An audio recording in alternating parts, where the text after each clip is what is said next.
इस साल प्राइमरी शिक्षकों की बहाली नहीं की जाएगी। दिसंबर के आखिरी तक हाई और प्लस टू स्कूलों के शिक्षकों के लिए शेड्यूल जारी किया जाएगा। एसटीईटी पास अभ्यर्थियों को पहले मौका मिलेगा।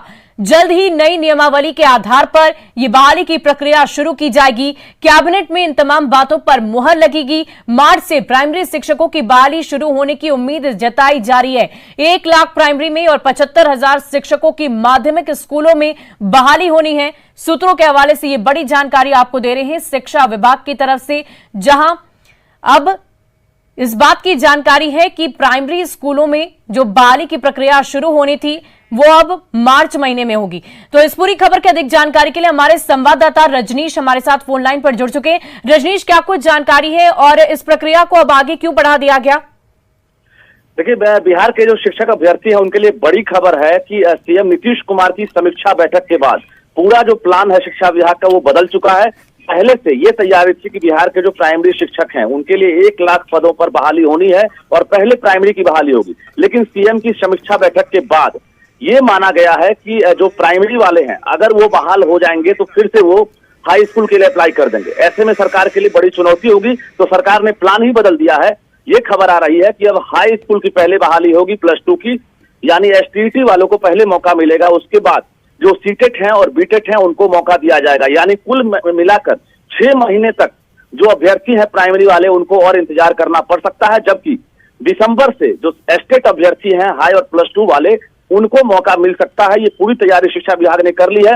दूसरी बड़ी खबर ये आ गई है सूत्रों के हवाले से, हम इस खबर की पुष्टि नहीं कर रहे हैं, शिक्षा विभाग नहीं कर रहा है, लेकिन जो जानकारी मिल रही है कि सीएम की समीक्षा बैठक के बाद जो बीटेट परीक्षा लेने की बात आ रही है वो बीटेट परीक्षा की भी तैयारी सरकार ने शुरू कर दी है और दिसंबर तक जो है बीटेट परीक्षा ली जा सकती है। यानी जो प्राइमरी वाले अभ्यर्थी हैं उनके लिए बड़ी चुनौती बढ़ने वाली है, क्योंकि कंपटीशन बढ़ जाएगा। 3 साल से लगातार सीटेट बीटेट पास जो है नौकरी मांग रहे हैं और अब फिर से बीटेट परीक्षा लेने की बात चल रही है। यानी अगर मार्च से पहले बीटेट परीक्षा का रिजल्ट जारी हो जाता है तो जो पुराने अभ्यर्थी हैं जो 3 साल से इंतजार कर रहे हैं उनके लिए बड़ी चुनौती होगी कि कहीं जो नई परीक्षा जो होगी उसके जो अभ्यर्थी पास करेंगे उनको ना मौका मिल जाए। दूसरी बड़ी बात, सीटेट का जो एग्जाम होना है दिसंबर में, अगर उसका रिजल्ट अगर पहले जारी होता है मार्च से पहले, तो निश्चित रूप से सीटेट और बीटेट के जो नए अभ्यर्थी हैं उनकी संख्या जैसे ही बढ़ेगी तो ये बहाली प्रक्रिया और टफ हो जाएगी। तो प्राइमरी अभ्यर्थी जो लगातार आंदोलन कर रहे थे उनके लिए फिलहाल राहत की खबर नहीं है। उन्हें अभी 6 महीने कम से कम और इंतजार करना होगा, वो भी अब कड़ी प्रतियोगिता से गुजरना होगा। तो निश्चित रूप से बिहार के लिए बड़ी खबर है। जो शिक्षक अभ्यर्थी लगातार आंदोलन कर रहे हैं, इंतजार कर रहे हैं, उनके लिए ये जानकारी दे दे कि पहले आपकी बहाली नहीं बल्कि हाई स्कूल और प्लस टू के लिए बहाली होगी, जो कि दिसंबर से शुरू होने की बात हो रही है। नई नियमावली जो बनने वाली है वो लगभग तैयार हो चुकी है, सिर्फ कैबिनेट में मुहर लगना है। यानी सितंबर के आखिरी तक कहा जा रहा है।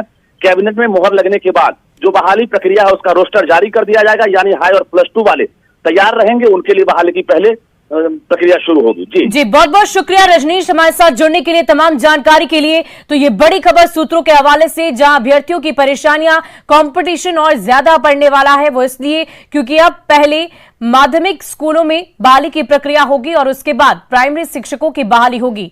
तो बिहार में दिसंबर तक ये बहाली की प्रक्रिया शुरुआत की जा चुकी होगी और इस साल शिक्षकों की बहाली, प्राइमरी शिक्षकों की बहाली नहीं होगी। दिसंबर में जारी होगा ये नया शेड्यूल।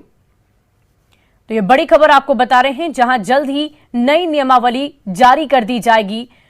मार्च में बहाली शुरू होने की उम्मीद जताई जा रही है। शिक्षक अभ्यर्थियों की परेशानियां बढ़ सकती है, बीटेट की परीक्षा सरकार लेगी और ये तमाम बातें स्पष्ट हो रही है। आज मुख्यमंत्री नीतीश कुमार ने समीक्षा बैठक की और इस समीक्षा के दौरान ये तमाम